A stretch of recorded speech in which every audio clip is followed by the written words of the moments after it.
Pihak sekolah SMA Putri di kota San'a, yang merupakan ibu kota, yang menetapkan kebijakan adanya pemeriksaan mendadak bagi seluruh siswi di dalam kelas.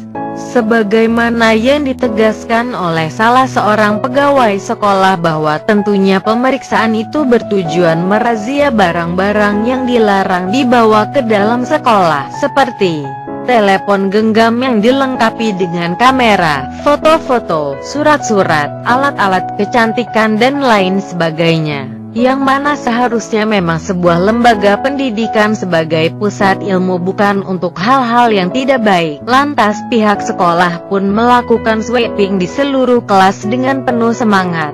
Mereka keluar kelas, masuk kelas lain, sementara tas para siswi terbuka di hadapan mereka. Tas-tas tersebut tidak berisi apapun kecuali beberapa buku, pulpen, dan peralatan sekolah lainnya. Semua kelas dirazia, hanya tersisa satu kelas saja. Di kelas tersebut ada seorang siswi yang menceritakan kisah apa gerangan yang seperti biasa. Dengan penuh percaya diri tim pemeriksa masuk ke dalam kelas. Mereka lantas meminta izin untuk memeriksa tas sekolah para siswi di sana. Pemeriksaan pun dimulai.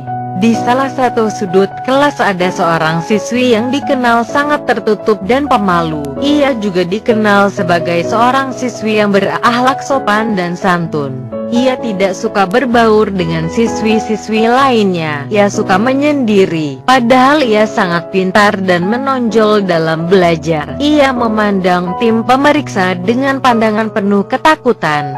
Sementara tangannya berada di dalam tas miliknya. Semakin dekat begilirannya untuk diperiksa, semakin tampak raut takut di wajahnya. Apakah sebenarnya yang disembunyikan siswi tersebut dalam tasnya?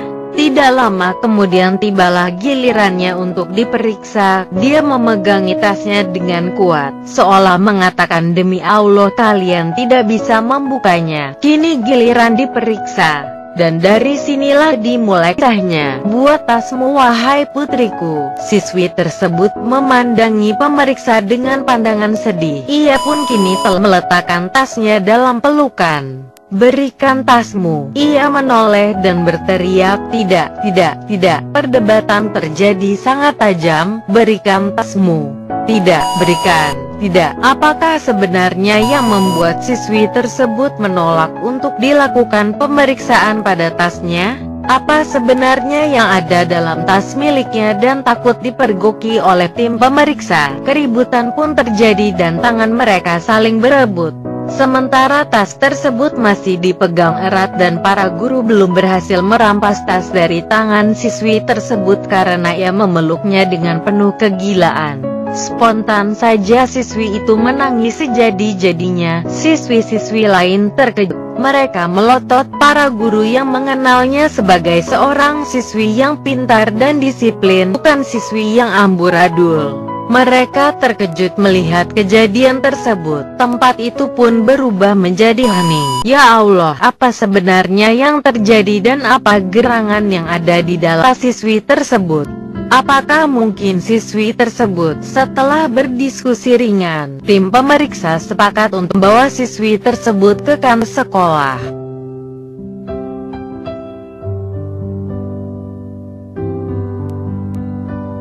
Dengan syarat jangan sampai perhatian mereka berpaling dari siswi tersebut sehingga tidak dapat melemparkan sesuatu dari dalam tasnya sehingga bisa terbebas gitu saja. Mereka pun membawa siswi tersebut dengan perawatan yang ketat dari tim dan para guru serta sebagian siswi lainnya. Siswi tersebut saat masuk ke ruang kantor sekolah, sementara air matanya mengalir seperti hujan. Siswi tersebut memperhatikan orang-orang di sekitarnya dengan penuh kebencian, karena mereka akan mempermalukannya di depan umum. Karena perilakunya selama 1 tahun ini baik dan tidak pernah melakukan kesalahan dan pelanggar, maka kepala sekolah menenangkan hadirin dan memerintahkan para siswi lainnya agar membubarkan diri.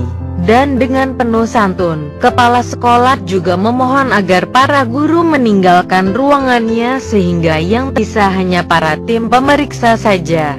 Kepala sekolah berusaha menenangkan siswi malang tersebut, lantas bertanya padanya, "Apa yang engkau sembunyikan, putriku, di sini?"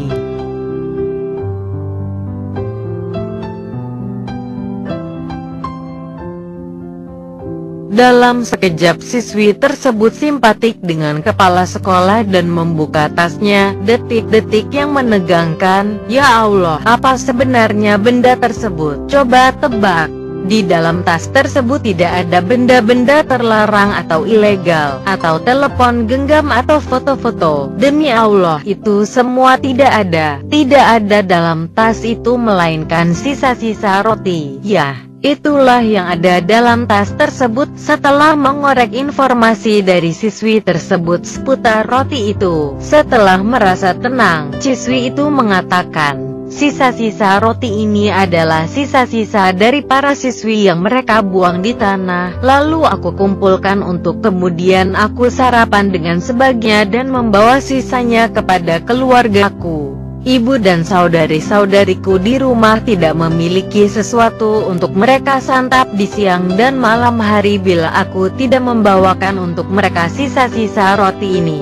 Kami adalah keluarga fakir yang tidak memiliki apa-apa. Kami tidak punya kerabat dan tidak ada yang peduli pada kami. Inilah yang membuat aku menolak untuk membuka tas, agar aku tidak dipermalukan di depan teman-temanku di kelas, yang mana mereka akan terus mencelaku di sekolah, sehingga kemungkinan hal tersebut menyebabkan aku tidak dapat lagi melanjutkan pendidikanku karena rasa malu. Maka saya mohon maaf sekali kepada Anda semua atas perilaku saya yang tidak sopan. Saat itu juga semua yang hadir menangis sejadi-jadinya, bahkan tangisan mereka bertahan lama di depan siswi yang mulia tersebut. Maka tirai pun ditutup karena ada kejadian yang menyedihkan tersebut dan kita berharap untuk tidak menyaksikannya. Karenanya wahai saudara dan saudariku, ini adalah satu dari tragedi yang kemungkinan ada di sekitar kita, baik itu di lingkungan dan desa kita, sementara kita tidak mengetahuinya atau bahkan kita terkadang berpura-pura tidak mengenal mereka. Wajib bagi seluruh sekolah dan pesantren untuk mendata kondisi ekonomi para santri-santrinya agar orang yang ingin membantu keluarga fakir miskin dapat mengenalinya dengan baik. Kita memohon kepada Allah agar tidak menghinakan orang yang mulia dan memohon padanya agar dia selalu menjaga kaum muslimin di setiap tempat. Sumber Majalah Islam Internasional Kiblati. Semoga bermanfaat. Berlangganan ya.